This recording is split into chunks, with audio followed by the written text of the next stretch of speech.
صباح الفل، ازيكم عاملين ايه؟ النهارده الغدا بقى مختلف تماما. النهارده الغدا سي رانش بيتزا بريموس اللي انا بعشقها بجد. فاحنا دايما بنوزع الحاجه اللي احنا بنحب ناكلها. لن تنالوا البر حتى تنفقوا مما تحبون. ناس كتير سالتني انت ليه بتبيع الحاجه بجنيه؟ ليه مش بتوزعها ببلاش؟ طب انا هقول لكم احنا بنعمل كده ليه. الفكره من ان احنا نبيع الحاجه بجنيه ان الناس تحس ان هي بتشتري الحاجه، احنا مش بنديها لها كده وبنتعاطف معاها. فيلا بينا نبدا على طول ونوزع البيتزا على اهلنا. السلام عليكم.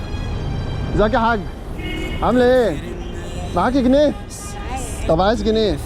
انت مجهزه اهو؟ والله يا بحاجه. الف هلا يا شيف. طيب بص البيتزا دي من بريموس، امسك. ماشي، والميه والحاجه الساقعه بجنيه واحد. ماشي. موافقه؟ خلاص؟ بعنا البيعه.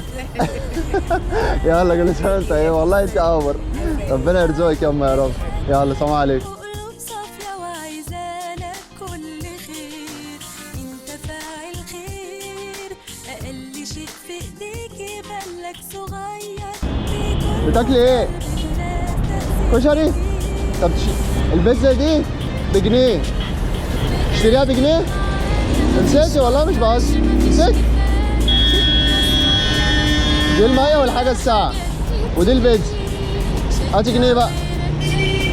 معكيش جنيه؟ خالص؟ طب هقول لك على فكرة حلوة، خدي جنيه اهو.